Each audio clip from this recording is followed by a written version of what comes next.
दोस्तों, इस वीडियो में सबसे पहले तो मैं एक इंटरनेशनल न्यूज़ को कवर करने वाला हूँ, जिसका असर हमारे मार्केट में दिखाई भी दे रहा है। तो पहले हम लोग इसको कवर करेंगे और उसके बाद इंडियन मार्केट को मैं कवर करने वाला हूँ, क्योंकि एक मेजर डेवलपमेंट हुई है इंडियन मार्केट में, जिसकी वजह से एक सेक्टर को बहुत ज़्यादा फ़ायदा भी हो सकता है।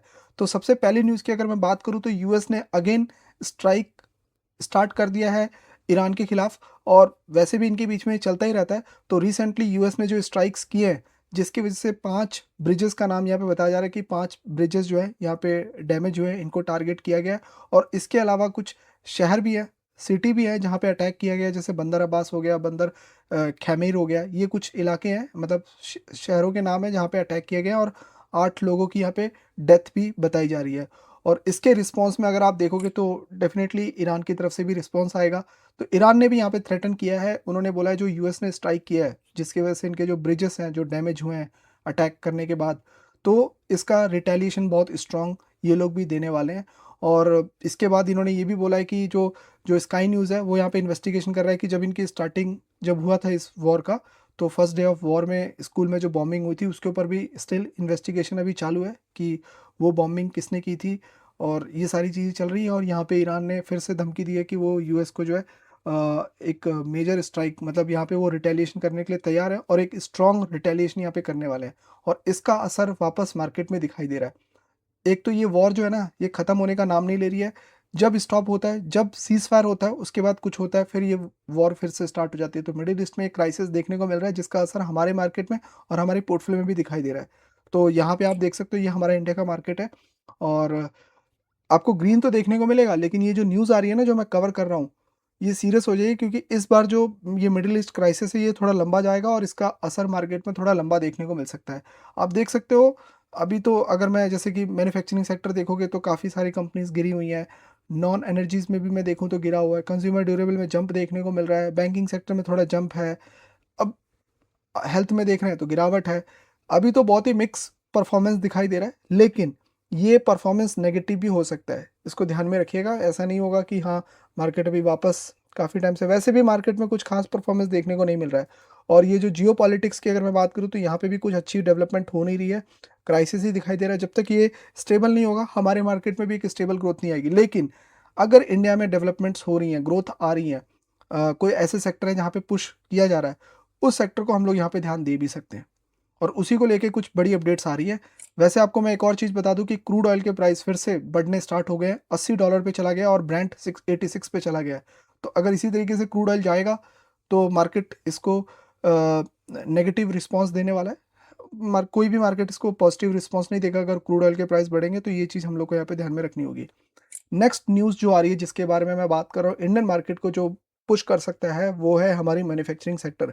मैन्युफैक्चरिंग, इलेक्ट्रॉनिक्स, ये सेक्टर्स को जिस तरीके से पुश किया जा रहा है, बहुत सारी देखिए, बहुत सारे ऐसे मतलब पॉलिसीज़ हैं जहाँ पे चेंजेस लेके आना है, बट ठीक है, जहाँ पे आ रहा है वो चीज़ हमें देखनी है। अभी यहाँ पे कैबिनेट ने अप्रूवल दे दिया है कि 62,500 करोड़ ये पुश करने वाले हैं, देने वाले हैं मैन्युफैक्चरिंग सेक्टर को। मैन्युफैक्चरिंग सेक्टर में भी इन्होंने जो है, इन्होंने एक और बात बोली है, आर्टिकल्स में आप देख सकते हो कि इन्होंने बोला है कि अगर किसी कंपनी को चाइना से बाहर निकल के अपना प्लांट खड़ा करना है, तो उसके पास एक ऑप्शन हो, और वो हो इंडिया। और इसीलिए यहाँ पे जो है कैबिनेट ने इस तरीके के बड़े अप्रूवल्स दिए हैं। 62,000 करोड़ कोई छोटा अमाउंट नहीं है। किसी कंपनी को अगर किसी तरीके से इंसेंटिव के रूप में मिलता है, तो वो कंपनी अपने प्रोडक्शन को बहुत ऊपर ले जा सकती है। उसी के बारे में मैं आपको अपडेट दे देता हूँ।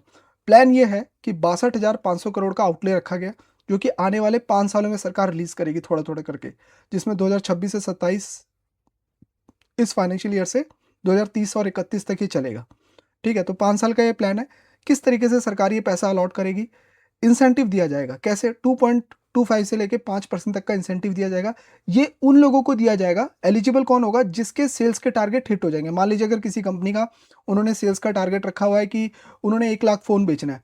अगर वो 1 लाख फ़ोन बेच पाते हैं, मतलब 1 लाख पे 100% होगा, मतलब 5% होगा, 90 पे कुछ होगा, तो एक स्लैब होता है। तो अगर वो अपने सेल्स को हिट कर लेते हैं, अपने सेल्स को टारगेट कर लेते हैं, अचीव कर लेते हैं, तो वो इंसेंटिव के लिए एलिजिबल हो जाएँगे। पहली कंडीशन ये है, जिसमें 2.25 से लेके 5% तक का परसेंटेज रखा गया है। अब देख रहे हो किसी कंपनी को ये इतना इंसेंटिव मिलेगा तो उसको कितना बेनिफिट मिलता है। आज के डेट में जो आईफ़ोन बन रहे हैं वो भी इंसेंटिव फ़ायदा उठा रही है इंडियन कंपनी से, इंडियन गवर्नमेंट से।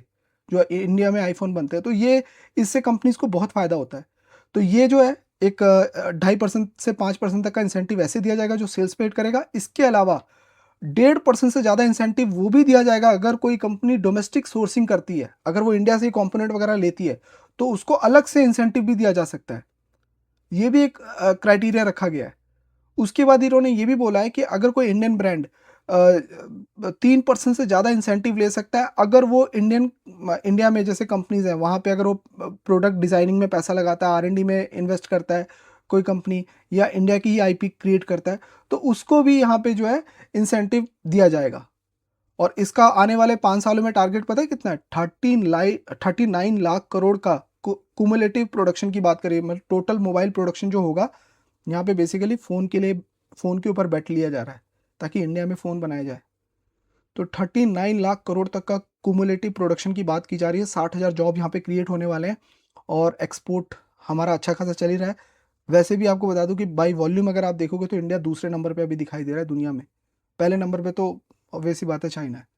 और अगर आप इलेक्ट्रॉनिक्स मैन्युफैक्चरिंग के अगर आप थोड़ा सा ग्रोथ देखोगे ना कुछ टाइम पीरियड का, तो 2014 और 15 को बेस ईयर ये लोगों ने रखा है और जिसमें बता रहे हैं कि 7x ग्रो कर चुका है इलेक्ट्रॉनिक्स मार्केट, और एक्सपोर्ट जो है वो 11 टाइम्स ग्रो कर चुका है 2014-15 से अगर कैलकुलेट करें हम तो इसमें एक नंबर्स अगर आपको दिखा दूँ तो 62,500 करोड़ का टोटल आउटले दिया गया 5 साल के लिए। 39 लाख टोटल फ़ोन प्रोडक्शन की बात की जा रही है। 60,000 जॉब यहाँ पे क्रिएट होगा। 5% तक इंसेंटिव दिया जाएगा अगर जो अपनी एलिजिबल को टच करते हैं, एलिजिबल के अकॉर्डिंग आते हैं, तो उनको 5% तक मिल सकता है। 2.25 से लेके 5% तक रखा गया है। एक्स्ट्रा 3% इंसेंटिव मिलेगा अगर कोई डोमेस्टिक सोर्सिंग करता है और डोमेस्टिक डिज़ाइन वगैरह और R&D में पैसा लगाएगा, तो प्लस 3% इंसेंटिव उसको मिलेगा। और ग्रोथ जैसे मैंने बताया, एक्सपोर्ट हमारा 11 टाइम्स ग्रो भी कर चुका है। अब अगर आपको इसमें थोड़ा बहुत स्टडी करना है, तो एक रेफरेंस के लिए मैं आपको बता रहा हूँ, कोई बाय सेल रिकमेंडेशन नहीं है। इसमें कंपनी जैसे कि है डिक्सन टेक, इसके बारे में हम लोगों ने पहले भी स्टडी किया है। आप देखोगे तो ये ना इलेक्ट्रॉनिक मैन्युफैक्चरिंग सर्विसेज में काम करती है। इसके ऑपरेशंस की बात करूँ तो इलेक्ट्रॉनिक्स है, लाइटिंग है, होम अप्लाइंसेंस है, CCTV भी है, मोबाइल फ़ोन है, और रिवर्स लॉजिस्टिक भी है। अब इसमें एक और चीज़ मैं बताऊंगा कि ये company it also make a security surveillance equipments, जो कि इक्विपमेंट्स होते हैं सिक्योरिटी सर्विलांस के, वो भी ये बनाती है। वेयरेबल्स भी काम कर रही है, ऑडिबल्स भी है, AC PCB वगैरह भी बनाती है। रिसेंटली इस कंपनी ने एक जॉइंट वेंचर किया है, किसके साथ? इमेजिन मार्केटिंग प्राइवेट लिमिटेड के साथ। क्यों? वहाँ उसके साथ पार्टनरशिप, जो जॉइंट वेंचर इसने किया है, जॉइंट वेंचर करने के बाद ये वायरलेस ऑडियो सॉल्यूशन बनाने वाली है इन इंडिया में।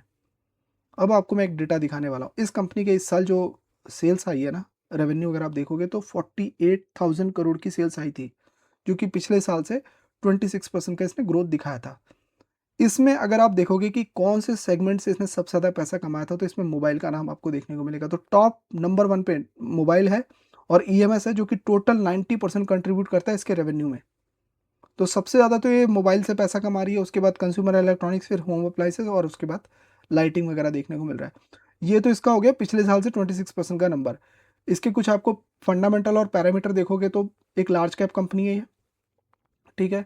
और स्टॉक की बात करूँ तो अभी तो स्टॉक आपको 12,000 पे देखने को मिलेगा, और 13,000 तक गया था और 9,000 तक गया था, लेकिन वहाँ से काफ़ी ऊपर अभी आ चुका है। और यहाँ पे अगर मैं देखूँ कंपनी का जो है, ओके, यहाँ पे अगर आप देखोगे तो नेट प्रॉफिट कंपनी ने 26 में 1600 करोड़ का रिपोर्ट किया था नेट प्रॉफिट, और जिसमें अदर इनकम इसका जो है 734 करोड़ जो है अदर इनकम था इसका। वैल्यूएशन इसका 52 पे दिखाई दे रहा है, ROE इसका 42 पे है, और जो इसका ROE है वो 37 पे है। पिछले 5 साल के प्रॉफिट CAGR अगर मैं देखूँ तो 55% CAGR से कंपनी ग्रो कर रही है। प्रॉफिट की बात कर रहे हैं हम, प्रॉफिट। सेल्स भी 50% से ग्रो कर रहा है, प्रोमोटर होल्डिंग 28% है। बुक वैल्यू के हिसाब से 769 का जो प्राइस है उससे 16 टाइम हाई पे स्टॉक अभी ट्रेड कर रहा है।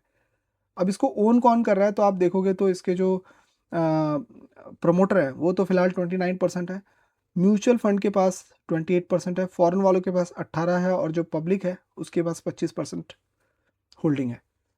अब इसमें कुछ latest order book and news मैं आपके सामने रख देता हूँ। रिसेंटली इसने वीवो के साथ जॉइंट वेंचर किया था, काफ़ी लोगों को इसके बारे में पता भी है बट कई लोगों को नहीं भी पता है। वीवो के साथ इसने एक जॉइंट वेंचर किया था जो कि सरकार के पास उसका अप्रूवल पेंडिंग था। गवर्नमेंट ने उस अप्रूवल को क्लियर कर दिया, मतलब अप्रूवल दे दिया। डिक्सन और जो वीवो है, इन दोनों का जॉइंट वेंचर हो चुका है, 51.49 का है। 51% शेयर डिक्सन के रहेंगे, वीवो के 49 रहेंगे, जिसमें स्मार्टफोन बनाने के लिए जॉइंट वेंचर किया गया। और टारगेट रखा गया है कि जॉइंट वेंचर अब हो चुका है, तो आने वाले टाइम पे जो अपॉर्चुनिटी है, रेवेन्यू को अगर हम देखें तो 30,000 करोड़ तक का रेवेन्यू जा सकता है। और मोबाइल फ़ोन अगर हम देखें तो 65 से 67 मिलियन यूनिट्स बनने के गाइडेंस रखे गए हैं मोबाइल फ़ोन जो बनेंगे, क्योंकि वीवो की बहुत बड़ी मार्केट है। चाइना का मोबाइल है, सस्ता मोबाइल है, तो बड़ी मार्केट है, सस्ते में काफ़ी कुछ मिल जाता है आपको। आगे अगर आप देखोगे वीवो के साथ तो इसने कर लिया, ठीक है, कंपोनेंट वगैरह बनाने वाले हैं। इसने फिर कैमरा बनाने के लिए क्यूटेक के साथ जॉइंट वेंचर कर लिया। डिस्प्ले बनाने के लिए एक चाइना की कंपनी है HKC, जो कि काफ़ी बड़ी कंपनी है, उसके साथ इसने जॉइंट वेंचर कर लिया। ट्रांस रिसीवर के लिए इसने जेमटेक के साथ भी जॉइंट वेंचर कर लिया। तो ये वो कंपनी है जो धीरे धीरे काम कर रही है, पुरानी कंपनी है, काफ़ी अच्छी, इसने अभी लार्ज कैप बन भी चुकी है काफ़ी टाइम से। ये देखिए कंटिन्यू नहीं है, काफ़ी टाइम से इसने कंसोलिडेशन फेज दिखाया है, और स्टॉक अभी मतलब इस तरीके से फंडामेंटल आपके सामने है, अब अपने साइड से ध्यान दे सकते हो। फर्दर कुछ भी अपडेट होगा तो मैं आपके सामने अपडेटेड वीडियो लेके आ जाऊँगा। फिलहाल इस वीडियो में इतना ही। एंड अगर आपने मुझे अभी तक फॉलो नहीं किया तो ज़रूर मुझे फॉलो करके जा सकते हैं। मैं आपको मिलूँगा नेक्स्ट वीडियो में ऐसे ही कुछ इन्फॉर्मेशन के साथ। तब तक के लिए बाय बाय, टेक केयर।